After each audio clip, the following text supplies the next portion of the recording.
So hello and welcome to the school of invest. मैं हूं अभिनंदन और इस वीडियो में हम जानेंगे कि कैसे बहुत ही इजीली मार्केट में लिक्विडिटी ढूंढा जाता है। So this video is specially made for option traders. So अगर आप ऑप्शन में ट्रेड नहीं करते तो पहले बता देता हूं, टाइम इज मनी, टाइम इधर वेस्ट मत कीजिए। ये वीडियो सिर्फ ऑप्शन ट्रेडर्स के लिए है। बहुत ही बेसिक चीज लिक्विडिटी। लिक्विडिटी का मतलब जितने भी सारे देख रहे हैं उन सबको पता ही नहीं एक्चुअली मतलब क्या है लिक्विडिटी को। अगर मैं आपको बोलूं कि लिक्विडिटी का एक इजी एग्जांपल दीजिए या एक आसान सा डेफिनेशन मुझे दे दीजिए, आप में से बहुत सारे लोग नहीं बोल सकते। क्यों? बिकॉज ये जो बेसिक चीजें हैं ये आप नहीं जानते। इसको क्लियर करना सबसे हमारा पहला स्टेप होगा। इस डेफिनेशन को हमें बहुत ही अच्छी तरीके से समझना होगा। सो बहुत ही इजी चीज है लिक्विडिटी। क्या है कि मतलब कितना इजीली, कितने आसान तरीके से आप किसी चीज को बाई और सेल कर सकते हो उस मार्केट में। सपोज एक चीज आप बाई करना चाहते हो, वो आपने ऑर्डर डाला और तुरंत एग्जीक्यूट हो गया, उसका मतलब क्या? मार्केट में बहुत अच्छा लिक्विडिटी है, नहीं तो बहुत कम लिक्विडिटी है, which is not good for the market. So liquidity market में होना बहुत जरूरी है। एक दोनों एग्जांपल है, इधर दो मार्केट कंडीशन है। सो लाइक एक मार्केट कंडीशन है जिसमें एक दुकानदार है, ठीक है, और 5 कस्टमर है। और एक मार्केट कंडीशन है जिसमें 5 दुकानदार हैं, एक कस्टमर है, ठीक है। तो इस एग्जाम्पल को बहुत ही अच्छे तरीके से समझने की जरूरत है। क्यों? क्योंकि इस एग्जाम्पल को इतनी अच्छी तरीके से मैं समझाऊंगा कि लिक्विडिटी समझने के लिए किसी और के पास जाने की कोई जरूरत नहीं। सपोज एक चीज जो आप खरीदना चाहते हो मार्केट से, क्या पकड़ा है मैंने? वो है एक मस्टर्ड ऑयल, 1 लीटर का मस्टर्ड ऑयल का पैकेट। सो वो तेल का पाउच आप खरीदना चाहते हो, उसका जो ऑप्टिमम जो प्राइस है वो है 150 रुपीज, ठीक है। तो एक मार्केट कंडीशन है, एक मार्केट है जिसमें एक शॉपकीपर है, 5 कस्टमर है। तो उस मार्केट में क्या है, शॉपकीपर अपने मर्जी से दाम बढ़ा के बेचेगा। क्यों बेचेगा? क्योंकि वहां पे वो अकेला है, लेकिन उस चीज को खरीदने के लिए 5 कस्टमर है। मतलब जो चीज है उसका डिमांड बहुत ज्यादा है। खरीदना है तो उस मार्केट में उससे खरीद, एक सेलर से ही खरीदना होगा। उसके पास ये जो मस्टर्ड ऑयल का पाउच है वो पेटी में खरीदता है बहुत सारा, वो होलसेलर है तो वो पेटी में खरीदता है, ठीक है, और एक एक करके बहुत सारे कस्टमर को बेचता है। तो वो क्या करेगा, इस मार्केट कंडीशन का फायदा उठाएगा। तो 150 रुपया का चीज वो अगर 160 रुपए में भी बेचे तो हम सब कस्टमर को लेना ही पड़ेगा। क्यों? क्योंकि आप इस मार्केट, सपोज ये मार्केट आपके घर के पास है, आप 20 रुपया ऑटो का भाड़ा देके फिर मार्केट 2 में जाओगे एक चीज खरीदने के लिए? नहीं ना। तो इस चीज का फायदा ये कौन उठा रहा है? सेलर। तो शॉपकीपर क्या है? सेलर। सो शॉपकीपर इधर सेलर है, कस्टमर इधर बायर है, ठीक है। वही सेम प्रोडक्ट दूसरे मार्केट कंडीशन में जहां पे 5 दुकान है, एक कस्टमर है, तो उस एक कस्टमर को पाने के लिए इन दुकानदार के अंदर कंपटीशन चलेगा, जिससे इस प्रोडक्ट का प्राइस वो जितना हो सके कम में बेचेगा। जितना कम प्रॉफिट में हो सके वो लोग बेचने की कोशिश करेंगे। क्यों? क्योंकि यहाँ पे 5, अगर सपोज एक दुकान इसको 150 में बेच रहा है, अगर कोई और एक दुकान 145 में बेचे तो कस्टमर इजीली वो जो 145 रुपए में बेच रहा है उधर ही जाएगा। तो क्योंकि यहाँ पे बहुत ज्यादा कंपटीशन है between the sellers, so price बहुत जल्दी कम हो जाता है पहले मार्केट के कंडीशन के मुकाबले। अगर मैं बात करूं तो इधर समझने की चीज है। देखो, पहले मार्केट कंडीशन में क्योंकि बायर बहुत ज्यादा है, चीज का डिमांड है, तेल का डिमांड है, नहीं तो कुकिंग किससे करोगे? तो वो चीज का डिमांड है, लेकिन इधर खरीदने के लिए बहुत सारे बायर्स है, बहुत सारे कस्टमर्स है। क्योंकि दुकानदार एक है तो दुकानदार को लिक्विडिटी मिल गया उस मार्केट में, वो इजीली सेल कर पा रहा है अपने मनचाहे दाम में। लेकिन दूसरे मार्केट कंडीशन में क्या होता है, जो बायर है, जो कस्टमर है, उसको लिक्विडिटी मिल गया, क्या बहुत सारे सेलर मौजूद थे, तो इधर बायर को लिक्विडिटी मिल गया।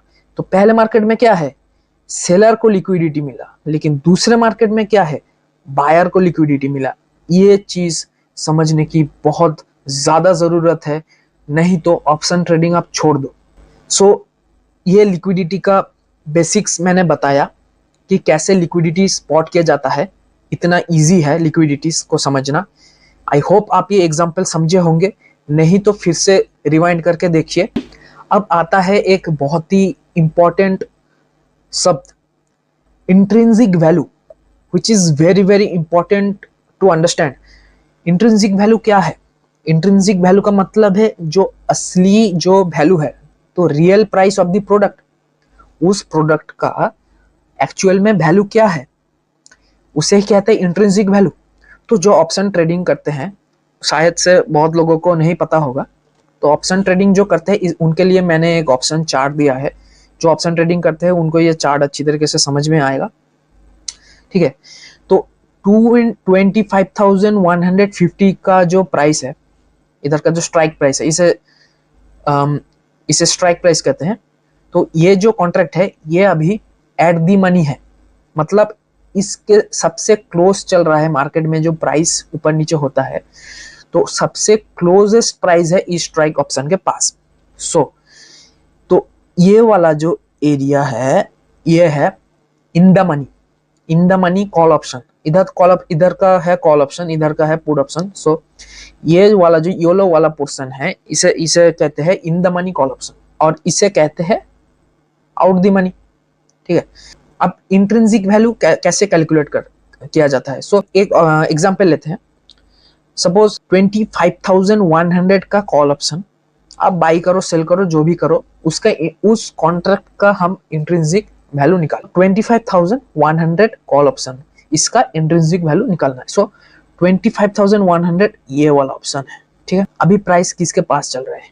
25,150। आप 25,100 को क्या करोगे? बाई करोगे। So most of the retailers by the call option. So let's assume आप बाई करोगे, ठीक है। कितने में बाई करोगे? 160 में। 160 में बाई किया, लेकिन उसका एक्चुअल वैल्यू क्या है? आप कितने ज्यादा रुपए देके उसको खरीद रहे हो, उससे जानना है, ठीक है। सो 25,150 से ये जो एट द मनी है 25,150 माइनस जिस ऑप्शन कॉन्ट्रैक्ट को आपने बाई किया 25,100, तो हमें कितना रिजल्ट मिलता है? 50। मतलब उसका जो रियल वैल्यू है, the intrinsic value of that option contract is what? 50, only 50 rupees. और आपने कितने में बाई किया? You paid 160 rupees for that call option contract, ठीक है। तो जब ये ऑप्शन कॉन्ट्रैक्ट एक्सपायर होता है, वीकली मंथली ऑप्शन कॉन्ट्रैक्ट है, तो ऑप्शन कॉन्ट्रैक्ट एक्सपायर होगा। सो जब ये ऑप्शन कॉन्ट्रैक्ट एक्सपायर होगा, आपको लॉस कितना होगा? 160 rupees minus 50 which is 100 rupees. 110 रुपए का लॉस होगा। जिसने बाई किया उसको 110 रुपए का लॉस होगा, और जिसने सेल किया वो तो लास्ट में एक्सपायरी होने से पहले निकल जाएगा। जो सेलर है वो एक्सपायरी होने से पहले निकल जाएगा, और वो कितना प्रॉफिट करके निकलेगा? 110। ये तो जीरो सम गेम है, आपने 110 लॉस किया तो किसी ने प्रॉफिट किया। तो यही पूरा गेम चलता है पूरे मार्केट में, ठीक है। तो इसे समझना, इंट्रिंसिक वैल्यू बहुत इजी है। उसका रियल वैल्यू 50 है, आपने खरीदा 160 में। कौन सा गधा है जो प्रोडक्ट है उससे इतना ज्यादा दाम में खरीदता है? जो 100-150 रुपए का जो तेल था, कोई उसे 200 रुपए में खरीदने जाएगा? तो यही तो गलती करते हैं रिटेलर्स। 50 रुपए का चीज वो 160 रुपए में खरीदते हैं। जितना दाम देना चाहिए उससे कहीं गुना ज्यादा दाम देते हैं। So now let's understand the difference between retailers and professionals. मैं प्रोफेशनल्स क्यों बोला? मैं तो इंस्टीट्यूशनल, बिग प्लेयर्स ये सब बोल सकता था। प्रोफेशनल क्यों बोला? क्योंकि कुछ ऐसा डिफरेंसेस है जो उनको प्रोफेशनल बनाता है और आपको रिटेल बनाता है। जैसे मैं अपना बात कह लूँ, मैंने एक फॉर्मल एजुकेशन लिया है, इस फील्ड में मैंने एक फॉर्मल एजुकेशन लिया है। जैसे कुछ एग्जांपल है, डेरिवेटिव्स डीलर, फिर म्यूचुअल फंड डिस्ट्रीब्यूटर, फिर वो एनएससी की तरह से वो कोर्स आता है कैपिटल मार्केट प्रोफेशनल का कोर्स, वो भी मैं कर रहा हूँ। तो मैं एक फॉर्मल एजुकेशन ले रहा हूँ, तो कुछ डिफरेंसेस ऐसे हैं जो उनको प्रोफेशनल बनाते हैं और आपको रिटेलर्स। तो क्या है वो डिफरेंसेस? पहले, प्रोफेशनल आप देखोगे वो साल आना जितना भी ट्रेड करते हैं, वो एट द एंड उनका पोर्टफोलियो ग्रीन रहता है। उनका नेट प्रॉफिट जितना चार्जेस हो सकता है, जितना भी जीएसटी हो सकता है, सबको अगर माइनस, इनकम टैक्स भी माइनस कर देंगे, तो उनका पोर्टफोलियो ग्रीन दिखाएगा, वो प्रॉफिट में रहते हैं। लेकिन रिटेलर्स का क्या है, वो साल भर कभी प्रॉफिट कभी लॉस होता है, लेकिन साल का जो रिजल्ट, जो एक साल का जो रिजल्ट है वो नेगेटिव में होता है, red. Yes, so the results R losses. तो सेबी का जो पब्लिश होता है रिजल्ट्स कि कितने लोग प्रॉफिट किया, कितना लोग लॉस किया, तो 90% लॉस करता है और 10% जीतता है। तो ये 10% प्रोफेशनल्स ही है एंड 90% रिटेलर्स हैं। सो क्यों है? क्योंकि प्रोफेशनल क्यों है, इनके पास फॉर्मल एजुकेशन है। प्रोफेशनल कोई भी हो सकता है, कोई भी रिटेलर भी हो सकता है, अगर उसने फॉर्मल एजुकेशन लिया एंड वो सिस्टमेटिकली सब कुछ करता है, एक प्लानिंग, एक स्ट्रेटजी के साथ करता है, तो वो प्रोफेशनल बन गया। So then he is professional. वो अंधा पैसा नहीं उड़ाता, ठीक है। बट रिटेलर्स क्या करते हैं, उनके पास क्योंकि फॉर्मल एजुकेशन नहीं है, वो शॉर्टकट अपनाते हैं, वो यूट्यूब से एजुकेशन लेते हैं। लेकिन प्रॉब्लम यह है कि यूट्यूब में जो एजुकेशन आपको दे रहा है, क्या वो सही एजुकेट कर रहे हैं? क्या वो सही तरह से आपको एजुकेट कर रहे हैं? This is the biggest question.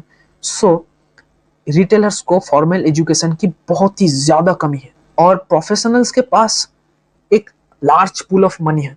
Mutual fund पकड़ लेते हैं, जो बहुत सारे पैसे देकर जो ट्रेड करते हैं, जो बहुत सारा कैपिटल इनपुट देते हैं, क्या वो उनका खुद का कैपिटल है? नहीं। उनके पास बहुत सारे रिटेल इन्वेस्टर्स जो लॉन्ग टर्म के लिए सोचते हैं, जो फिक्स डिपॉजिट नहीं करते, सेविंग्स अकाउंट में अपना पैसा डाल के नहीं रखते, वो थोड़ा इन्वेस्टिंग में थोड़ा इंटरेस्ट है उनका, वो अपना पैसा कंपाउंड इंटरेस्ट के हिसाब से थोड़ा ग्रो करना चाहते हैं, तो वो क्या करते हैं, इन फंड हाउसेस को पैसा देते हैं, तो एक पैसे का पूल बन जाता है। ये प्रोफेशनल्स उस पूल को यूज करते हैं। सो इनके पास एक बड़ा पूल ऑफ मनी है, बट रिटेलर्स के पास क्या इतना बड़ा कैपिटल है? इनके पास नहीं। And that's the reason why most of the retailers are buying option contract buy करते हैं। एंड ये चीज इन प्रोफेशनल्स को बहुत ही अच्छी तरीके से मालूम है। This is common sense. Retailers के पास इतना पैसा कहां से आएगा? तो रिटेलर्स नेचुरली क्या करेंगे, उन कम पैसों से अगर वो ट्रेड लेना चाहते हैं, तो वो ऑप्शंस बाई करना प्रेफर करते हैं। एक ऑप्शन अगर आप सेल करने जाओगे, आपको पड़ेगा कितना? 1,80,000, 2 लाख के आसपास आएगा। लेकिन आप अगर एक ऑप्शन को बाई करना चाहोगे तो 200-300 में हो जाएगा। एक लॉट 200-300 रुपए में हो जाएगा। 160, जैसे मैंने आपको दिखाया, तो 160-100 रुपए में हो जाता है। तो ये चीज प्रोफेशनल्स को मालूम है। तो ये जो पूरा 90% जो लॉस कर रहे हैं जो रिटेलर्स, इनके पास क्या है? पैसे की कमी है। तो पूरा ये जो 90% का जो भीड़ है, ये जो पूरा रिटेलर्स का भीड़ है, ये किधर जाएगा? ये बाइंग करने जाएगा। पूरा भीड़ बाइंग में जाता है। उसका उल्टा ये प्रोफेशनल करते हैं। ये लोग सेल करते हैं, बहुत ही ज्यादा क्वांटिटी में सेल करते हैं। एक प्रोफेशनल हजारों की क्वांटिटी में सेल करते हैं। तो ये जो ग्रुप है रिटेलर्स का, ये कम कम करके बाई नहीं कर सकते हैं क्या? तो इनको मिलाया तो एक प्रोफेशनल का पूरा एक क्वांटिटी हुआ, पूरा फुल क्वांटिटी इतना सारे रिटेलर्स लिया। ये पॉपुलेशन का बहुत ही ऑप्टिमल यूज करते हैं। सीधी बात देखो, ऑप्शंस क्या इतना जो मैंने बोला, क्या ऑप्शंस खराब है? किन के लिए है ऑप्शंस? क्या ऑप्शंस में ट्रेड करना ठीक नहीं है? देखो भाई, ऑप्शंस जो है रिटेल ट्रेडर्स के लिए भी बना है, लेकिन किन रिटेल ट्रेडर्स के लिए? जिनके पास भाई बहुत ही ज्यादा क्वांटिटी में शेयर्स हैं, कंपनी के शेयर्स हैं। शेयर्स छोड़ो, किसी सपोज ईटीएफ्स बहुत सारे यूनिट्स हैं ईटीएफ्स के, उनका इन्वेस्टमेंट है। सपोज निफ्टी का ईटीएफ में वो लोग इन्वेस्ट किया, ठीक है, बहुत सारा इन्वेस्ट, निफ्टी कभी कभी डाउन भी जाता है, तो डाउन अगर गया, सपोज उस हफ्ते में एक इन्वेस्टर को पता है कि इधर आज इस हफ्ते का निफ्टी डाउन ही जाएगा, तो उसको डर लगेगा ना कि भाई इस हफ्ते का मेरा लॉस हो जाएगा, तो वो क्या करते हैं, निफ्टी का जो ऑप्शन है कॉल ऑप्शन सेल करते हैं। उनका प्रोपोर्शन ठीक रहता है, प्रोपोर्शनेट अमाउंट में। सपोज 15 लाख रुपए का उनका पोर्टफोलियो है ईटीएफ में, ठीक है, तो वो एक लॉट अगर बेचेंगे तो उनको वो 1,80,000 रुपए देना नहीं पड़ेगा सेलिंग करने के लिए, ऑप्शन सेलिंग करने के लिए, बिकॉज उनके पास पहले से वो यूनिट्स हैं, सिक्योरिटी है। सो उस हफ्ते का जो लॉस है वो ऑप्शन सेल करके चुपचाप बैठ गया कि इतना लॉस अगर होगा, मेरा ओरिजिनल जो स्पॉट प्राइस है ईटीएफ का, इतना अगर लॉस होगा क्योंकि मैंने ऑप्शन बेच रखा है, तो वो लॉस मैं तो झेल लूंगा। 10,000 लॉस होना था, 7,000 का मैंने प्रीमियम खा लिया। सेल अगर मैंने सेल किया तो पहले मुझे प्रीमियम मिल जाता है, तो 7,000 का प्रीमियम बिकॉज मैंने ले लिया है, तो 7,000 का लॉस मेरा बच गया और 3,000 का लॉस मेरा हुआ। तो ये जो पूरा जो 7,000 का लॉस है, ये किसको ट्रांसफर किया? वो जो ऑप्शन कॉन्ट्रैक्ट बेचा वो खरीदा कौन? रिटेलर्स खरीदा। तो वो पूरा 7,000 का लॉस जो इसने बचाया, प्रोफेशनल का जो 7,000 का लॉस बच गया, वो किसके वजह से बचा? इन रिटेलर्स के लिए। ये लोग तो ग्रुप में लाइन में लगा के पूरा बाइंग ही करते हैं, बाइंग के सिवा इनको कुछ भी मालूम नहीं, तो ये लोग इसीलिए सेल कर देते हैं। इधर लाइन लगा के बाई कर रहा है, इधर एक आदमी पूरा सेल कर रहा है। एक आदमी सेल किया, 10 लोग बाई किया, उसका पूरा क्वांटिटी सेल हो गया, इधर कम कम करके 5-10 लोग खरीद लिया। ऐसा ही होता है। सपोज एक बहुत ही इजी स्ट्रेटेजी है, उसका एक छोटा सा एग्जांपल मैं दे देता हूँ। सपोज एक रिलायंस छोड़ो, एक एग्जांपल पकड़ लेते हैं। 500 लॉट का शेयर है, 500 एक लॉट मतलब 500 शेयर, ठीक है, 1,000 रुपए प्राइस चल रहे हैं, तो 1,000 इंटू 500 5 लाख। सो ये लोग क्या करते हैं, कॉल ऑप्शन सेल कर देते हैं। कितने में? सपोज इन्होंने 1,200 का एक कॉल ऑप्शन का एक कॉन्ट्रैक्ट इन्होंने सेल कर दिया। जैसे ही सेल किया उसका प्रीमियम मिल गया, सपोज 7,000 का प्रीमियम मिल गया। तो अगर प्राइस उस 1,000 रुपए के आसपास रह गया, वो 7,000 तो वो खा लिया। वो जो 1,100 रुपए का जो कॉन्ट्रैक्ट था वो तो एक्सपायर हो जाएगा, जीरो वैल्यू हो जाएगा उसका। तो जैसे जैसे जीरो वैल्यू हो जाएगा, वो 7,000 रुपए इसके, जिसने भी वो 7,000 रुपए देकर बाई किया वो तो गया, उसका पूरा 7,000 रुपए लॉस। लेकिन इसने 7,000 रुपए कमा लिया, इसमें रेंटल इनकम बोलते हैं इसको, ठीक है। लेकिन अगर वो ऑप्शन कॉन्ट्रैक्ट, वो सपोज प्राइस बढ़ गया, तो वो शेयर में प्रॉफिट किया ना, कॉल ऑप्शन में तो लूज करेगा। कितना लूज करेगा? वो पहले ही निकल जाएगा, ठीक है, उस कॉल ऑप्शन में लॉस होने से पहले निकल जाएगा, हाँ, और वो शेयर में प्रॉफिट कर लेगा। तो इनके पास दोनों उपाय है, इधर लॉस होगा तो इधर प्रॉफिट होगा, इधर प्रॉफिट होगा तो इधर लॉस होगा, ऐसे इनका चलता है। लेकिन लॉस कम होगा, इनका लॉस बहुत ही कैलकुलेटेड होता है। इनका प्रॉफिट होना ही, ऐसे टाइप का स्ट्रेटेजी अगर आप यूज करोगे, आपका प्रॉफिट होना ही है। कॉवर्ट कॉल स्ट्रेटेजी बोलते हैं इसको। आप नेट में सर्च भी कर सकते हो, इसके ऊपर वीडियो में कभी बना भी दूंगा अगर आप बोलो तो। बहुत सारे वीडियो है इंटरनेट पे, यूट्यूब में बहुत सारे वीडियो आप देख सकते हो। तो ये लोग क्या किया, प्राइस बुक कर लिया कि इसमें ही बेचना है, 1,000 में खरीदा, 1,100 में बेचना है, प्राइस बुक कर लिया। किससे बुक कर लिया? आप रिटेलर्स से। इतना इजी है। अब देखो, रिटेलर्स का जो सबसे बड़ा सपना होता है वो है ट्रेडिंग से पैसे कमाना, बहुत ही ज्यादा अमाउंट में, बहुत ही जल्दी पैसे कमाना। उनको प्रोफेशनल बनना है इस फील्ड में, उनको प्रोफेशनल बनना है कि नहीं? वो प्रोफेशनल बनना चाहते हैं, लेकिन प्रोफेशनल बनने के लिए जो जो काम किया जाता है उसका ऑपोजिट ही करते हैं। सपोज एक प्रोफेशनल सेल करता है, कॉन्ट्रैक्ट सेल करता है, लेकिन एक रिटेलर क्या करता है? बाय करते हैं। भाई आप बाइंग ही करते हो, आप में से जितने सारे लोग देख रहे हो, आप में से मैक्सिमम बाइंग ही करते हो, सेल नहीं करते। तो प्रोफेशनल तो पहले सेल ही करते हैं भाई, उनका सेलिंग में बहुत सारा स्ट्रेटेजी है, सेलिंग का स्ट्रेटेजी बना के बैठे हैं। दूसरा, आपके पास पैसा ही नहीं है, उनके पास पैसा बहुत है, उनके पास पूल ऑफ मनी है, आपके पास नहीं है। उनके पास नॉलेज है भाई, आपके पास यूट्यूब का नॉलेज है, उनका प्रोफेशनल फॉर्मल एजुकेशन का नॉलेज है। वो लोग जो इतने बड़े बड़े फंड हाउसेस में जो इतना सारा एम्प्लॉयज रखा है, जो सैलरी देते हैं, तो इंटरव्यू में वो जो जाते हैं वो क्या बोलते हैं, मैंने यूट्यूब से सीखा, एक थप्पड़ मार के निकाल देगा। प्रॉब्लम इधर है, सब लोग को लगता है कि यूट्यूब में जो सिखाता है वो ठीक है। वो अगर मैंने मन से सीखा, मन दे के सीखा, तो मैं प्रोफेशनल बन जाऊँ, but that is the biggest lie. You can not be professional like that. You have to get formal education for that. इतने बड़े बड़े फंड हाउसेस में जो ये सारे एम्प्लॉयज है, ऐसे ही सारे यूट्यूब से देख के आए हैं क्या? जो फंड मैनेजर है यूट्यूब से सीख के आया है क्या? नहीं ना। तो आपको फॉर्मल एजुकेशन लेना है, जो सर्टिफिकेट एग्जाम्स है उनके लिए आपको प्रिपरेशन लेना है। लेकिन लोगों को आलस है भाई, अगर कोई चीज इतना इजीली कोई सिखा रहा है, जो चीज इतना इजीली दिखाया जाता है, अगर कोई देखे इतना इजीली पैसा आ जाता है, तो वो इतना फॉर्मल एजुकेशन लेने क्यों जाएगा? और जैसा कि है इंडियन सोसाइटी में क्या है, अगर आप एक फैमिली में बोलोगे, आप अपने माता पिता को बोलोगे कि भाई कहीं कि देखो कि मम्मी मुझे फॉर्मल एजुकेशन लेना है, एक इस टॉपिक के ऊपर, इस सब्जेक्ट के ऊपर मुझे पढ़ाई करना है, फर्दर स्टडीज करना है, पहले ही ना बोल देगा। शेयर मार्केट, अरे भैया जुआ खेलने के लिए इतना पैसा खर्च करके कौन पढ़ता है भाई? ये कोई जुआ नहीं है। इन रिटेलर्स की वजह से इसको जुआ का नेम टैग मिल गया है। It is not a place to do gamble. Retailers come and they do gamble, इसलिए इसका नेम टैग हो गया है जुआ। जो कैपिटल मार्केट सीखना चाहता है वो क्या है? जुआरी है, ऐसा टाइटल हो गया है। अफसोस की बात है, लेकिन दिस इज द रियलिटी।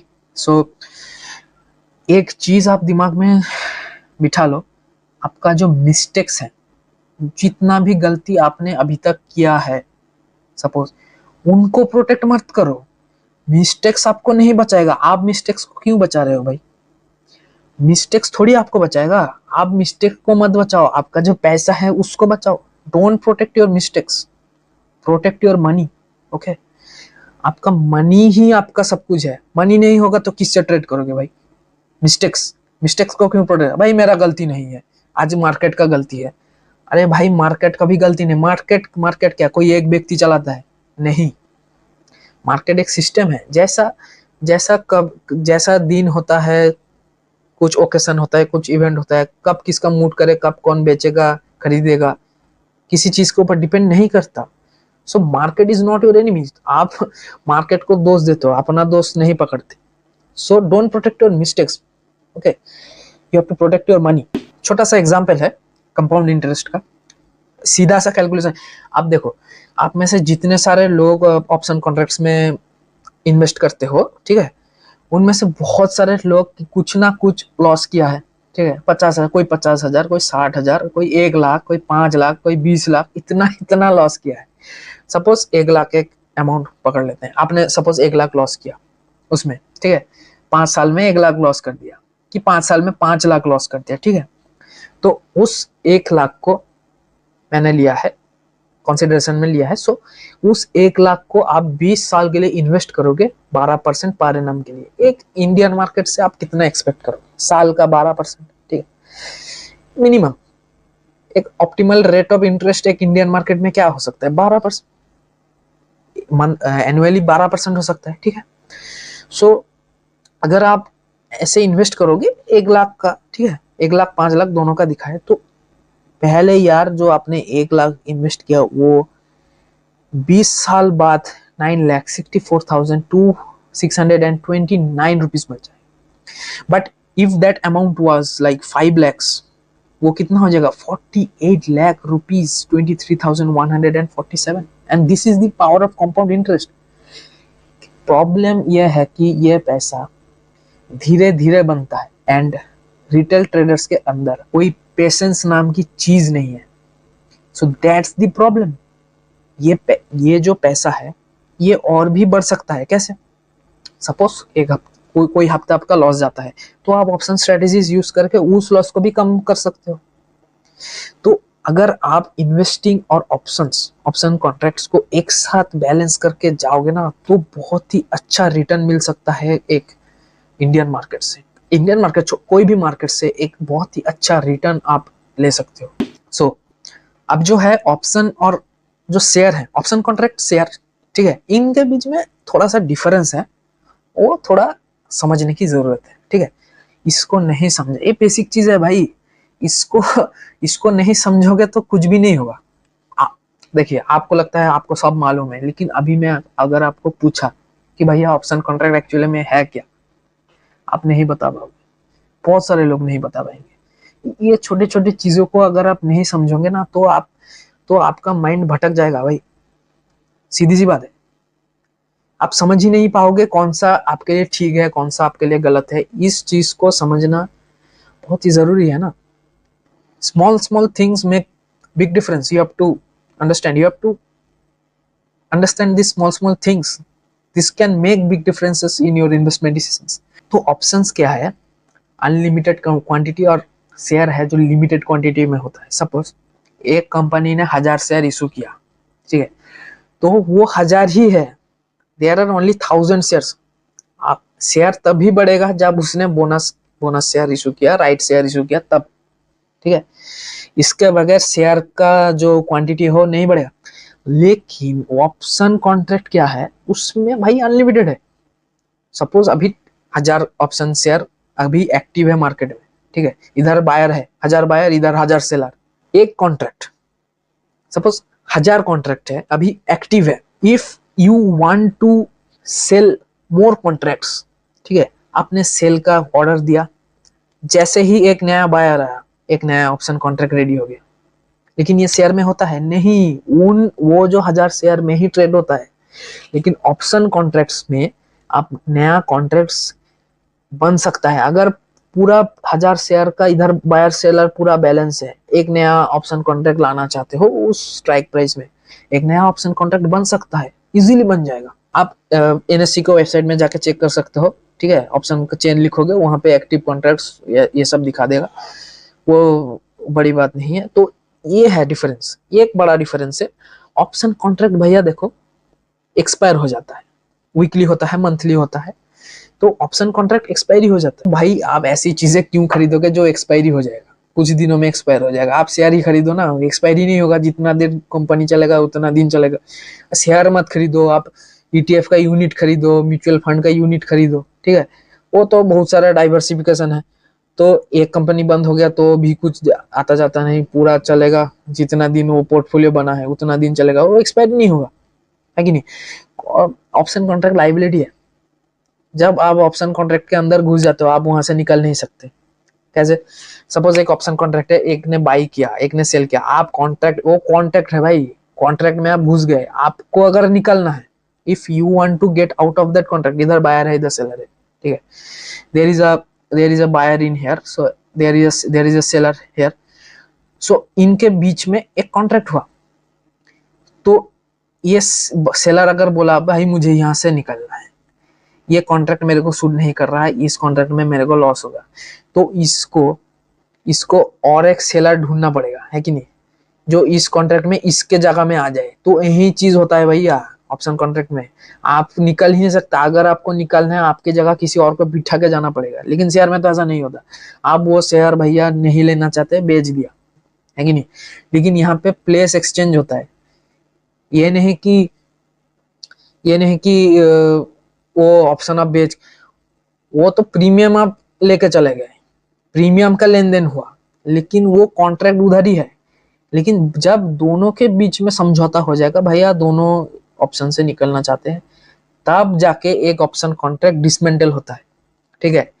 एक ऑप्शन कॉन्ट्रैक्ट एक्टिव है, जब दोनों का सहमति है कि हम दोनों ही इस कॉन्ट्रैक्ट में नहीं रहेंगे, तब क्या होता है कि वो कॉन्ट्रैक्ट डिसमेंटल हो जाता है।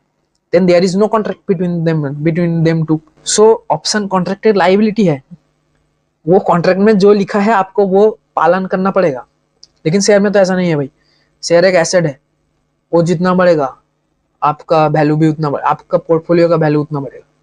लेकिन ये तो घटता है ना, इसमें लाइबिलिटी आपको उधर जो है ना उसको आपको पालन करना है। आप बाई करके रख दिए, वो एक्सपायर हो गया, अगर वो इन द मनी हुआ, आप बायर हो, आपने अभी भी एग्जिट नहीं किया, आपका लाइबिलिटी बनता है आप उस पूरे 500 शेयर को खरीदो, एक पूरा लॉट का शेयर खरीदना पड़ेगा, ये आपका लाइबिलिटी है। बट इधर का कुछ भी लाइबिलिटी है, आप जितना हो सके उतना शेयर खरीद सकते हो। जैसे 2 शेयर खरीदना है, खरीद लिया, लाइबिलिटी नहीं, अरे भाई एसेट बन गया। तो आपको एसेट बिल्डिंग में ध्यान देना है, थोड़ी लाइबिलिटी अपने अपने ऊपर लेके चलते रहोगे क्या?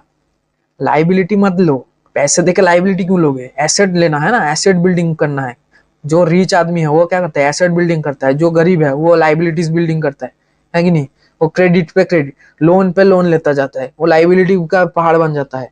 उसका लड़का, लड़के का लड़का, ठीक है, सब पूरा जेनरेशन उस लाइबिलिटी के अंदर फंस गया। लेकिन जिसने एसेट बिल्ड किया, छोटा छोटा पैसे लगा के एसेट जिसने बिल्ड किया, उसका तो मजे। तो समझ रहे हो ना एसेट और लाइबिलिटी के बीच में क्या डिफरेंस है? तो अब सवाल आता है कि भाई देखो, क्या करना है? सब कुछ तो जान लिया, समझ लिया, अब करना क्या है? So this is the main question. अब करना क्या है भाई? उसके बाद समझेंगे कैसे लिक्विडिटी को ढूंढोगे आप, उससे समझेंगे। लेकिन करना अभी फिलहाल कर क्या करना है? देखो भाई, ऑप्शन ट्रेडिंग आपको अभी बंद करना है। चालू कब? ये नहीं कि परमानेंटली बंद कर दो, चालू करोगे ठीक है। अभी तो फिलहाल ऑप्शन ट्रेडिंग टोटली बंद करो। आप एक फॉर्मल एजुकेशन लो, कोई जो अच्छा ठीक है, आप फॉर्मल एजुकेशन नहीं लेना चाहते, कोई ऐसा यूट्यूबर ढूंढो जो एक्चुअली में अच्छा एजुकेशन देता है। अगर आपको नहीं मिल रहा, आप मेरे कमेंट सेक्शन में जाके जो यूट्यूब आप चैनल फॉलो करते हो जिससे आप सीखते हो, वो यूट्यूब चैनल आप लिख दो। अगर मैंने हार्ड दिया, ठीक है, अगर मैंने हार्ड दिया तो वो यूट्यूब चैनल ठीक है, आप देख सकते हो। लेकिन अगर मैंने नहीं दिया hard, so don't see that YouTube channel, it's better to avoid. So आप ये कर सकते हो कमेंट सेक्शन में। सो पहले फॉर्मल एजुकेशन लो, फिर ऑप्शन कॉन्ट्रैक्ट में घुसो, no problem, now that's your matter. So अगर देखो, फॉर्मल एजुकेशन का एक फायदा भी है, जैसे मैंने थोड़ा इसमें एजुकेशन लिया है, तो फॉर्मल एजुकेशन है थोड़ा बहुत मेरे पास, थोड़ा बहुत ठीक ठाक ही है फॉर्मल एजुकेशन मेरे पास। तो अभी मैं जब यूट्यूबर्स को देखता हूँ तो आइडेंटिफाई कर सकता हूँ भाई कौन गलत सिखा रहा है, कौन एक्सेजरेटेड कंटेंट बना रहा है, कौन गलत सिखा रहा है, कौन ठीक सिखा रहा है। ये चीज आप समझ पाओगे और बेटर तरीके से समझ पाओगे, ठीक है। तो फॉर्मल एजुकेशन होना बहुत जरूरी है भाई। आप सबसे मेन सवाल जिसके लिए आप इधर आए, how to find liquidity, so it has the most easy answer. भैया अपने घर में जो आईना है उधर जाके खड़े हो जाओ, आप ही लिक्विडिटी हो। You have to believe that you are the liquidity. पूरा भी समझाया क्यों लिक्विडिटी हो भैया, ठीक है। क्योंकि देखो, मैं अगर आपको पहले वाला स्लाइड दिखाऊं, पूरा जो मार्केट कंडीशन का खेल है ना, ये मार्केट वन है। पूरा जो मार्केट में जो हो रहा है ये मार्केट वन का कंडीशन है भाई। चीज क्या है? ऑप्शन। सेलर बहुत कम है रे, सेलर बहुत कम है, बायर पूरा भीड़ बना के आता है। ये पूरा मार्केट कंडीशन चलता है। तो इधर लिक्विडिटी कौन है? इधर जो बायर्स है वो लिक्विडिटी है, not the seller. So if you are buying option contracts, you are the liquidity and you have to believe this truth।